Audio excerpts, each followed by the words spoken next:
Alliance group, and this is our entry for the Fog Breaker Boat Pilot Augmented Reality Challenge. So for our hardware, we used the Samsung Galaxy Tab S, the 10.5-inch version, and we have some suggested hardware for further implementation, and you'll see in the demo how this will come together towards the end of the presentation. We suggest an OTG 4-port micro USB host hub, which would enable you to attach a suggested SDR or software to device receiver to be able to pull in AIS data, and also a long-range infrared camera similar to the FLIR Duo, which just came out, that is being mounted on drones. There's also the FLIR phone mount as well, but this one seemed to perform better for objects over 100 yards away, in complete darkness, in smoke, and in fog. So we would suggest those additions as well. For the software, we're running Android 5.1. We used the Unity 3D platform for our development to build the application, and we simulated the AIS data. We would like to use real-time data using an SDR in the future for further implementation. And we, of course, suggest implementing the long-range infrared camera, perhaps FLIR's, because they have an API to work with an SDK. Our approach was, of course, to implement a map view and then also have an augmented reality view for greater spatial context when navigating a boat in fog or whiteout conditions. The reason why we suggest the infrared is to be able to compare known data points to unknown data points with little to no visibility. We, of course, also implemented a quick toggle between map view and AR view, and then a quick toggle between the light and dark mode for the AR view for nighttime. We also stacked known data points that we perceive as greater than 100 nautical miles. This can, of course, be adjusted for any length away from your current location. So you'll see that in the demo as well. Then basically what that is when more than one known object is perceived in the same location to your eye, we've stacked those and then created a solution where you tap with your finger and it expands outward to show what data points are off in the distance. So you'll see that as well. This is the opening screen when you launch the application, and this is a screen grab that we took straight from the video feed that we're going to show in a few minutes. If I can get my cursor up on the screen here. Oh, there it is. Whoops. So you'll see in the upper left-hand corner you have a hamburger menu that you can use for any additional features that you want to put into that don't need to be omnipresent. In the upper right-hand corner, you have an icon to toggle between the map view and the AR view, and we're currently in the AR view, of course. To the right of it, you have the Viz Mute toggle, which will mute all data from the screen and just giving you camera feed. And then to the right of it, you have the daytime, nighttime mode toggle between, and then another menu button for any other functionality that you want to integrate. On the screen from left to right, you'll notice the golden arrow telling you that there are data points off the screen that are not in your view, which will help you know if you move your device to the left or the right, you'll see other data points in your view to be aware of.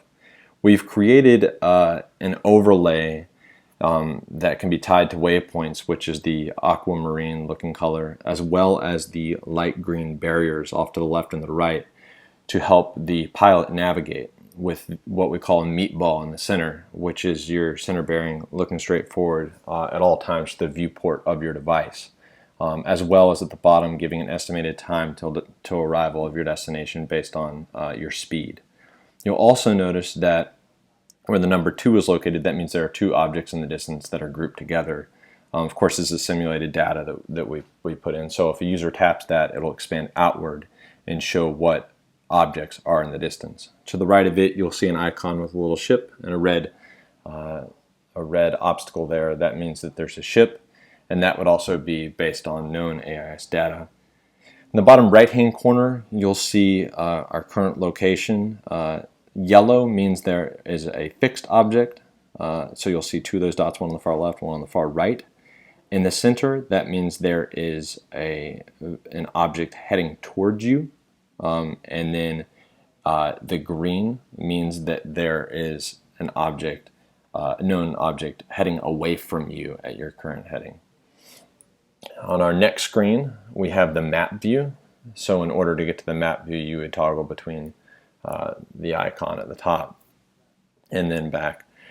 So this is just a bird's eye view, kind of giving you your position, orange being your current position, as well as still indicating how far you are from your destination.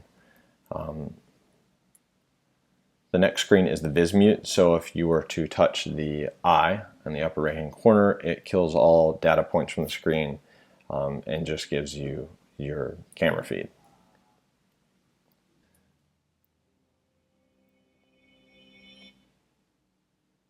So here we have a user down by the water. We didn't have access to a boat, so this is as close as we could get using the Samsung Galaxy Tab S. So he opens the app and he's immediately taken into the AR view.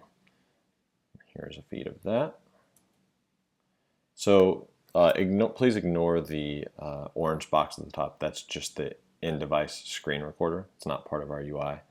So first you'll notice on the far left at the top we have the hamburger menu, and that's where you can put further functionality if we were to expand upon it. You of course have the logo UI there. On the top right you have the map view icon. Next to the right to that is the viz mute icon. That's going to kill all data points on the screen and just take you into just the camera mode or just clean map. On the right of that you have a toggle between the daytime and nighttime mode, which we'll be showing in the video here soon, and then another opportunity on the far right for more features to be tucked into another menu. On the screen you'll see on the far left a buoy, a known data point that we've simulated by bringing in, and then all in-app data that we've placed, but we don't have the AIS data brought in from an SDR. So then around the known data point we have a physical or a 3D model that we've pulled in to create a buffer zone so that the boat pilot would know to steer clear of that buoy. In the center of the screen you have the orange target, which we call meatball, which is what the boat pilot will want to keep centered inside of the navigational lines. You'll notice that our navigation lane we have is an overlay that's kind of aquamarine colored. And on the far left and far right side, we have these fences that we've put up to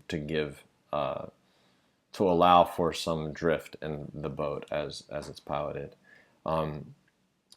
To the left and the right of the screen, which you'll see in the video, there are yellow arrows, and this means that there are data points outside of your viewpoint or viewport. So the user will have to move the device to the left or the right to see the data points come into view. The bottom right-hand side, you'll see that there's yellow, red, and green markers. Yellow means they're fixed objects like buoys or perhaps barriers or anything else in the water that's a known marker or data point. Red means that it is the vessel or known data point is traveling towards you, and green means that the known data point is traveling away from you. And of course, you're gauged there to know where you are. So next, our user is going to toggle into the map mode. So this is a bird's eye view that shows where you are and then where objects are in relation to you and how far they are from you. Next, the user is going to switch into night mode, and you'll see that UI elements have turned, and particular ones have turned into red that would be easier to see at nighttime. Next, he's going to switch over to viz mute, which kills all the known data points and kind of dims the view in general that video. And finally, we've posted our source at github.com/ario-llc/fogbreaker. So thank you very much, and we're looking forward to seeing the other presentations.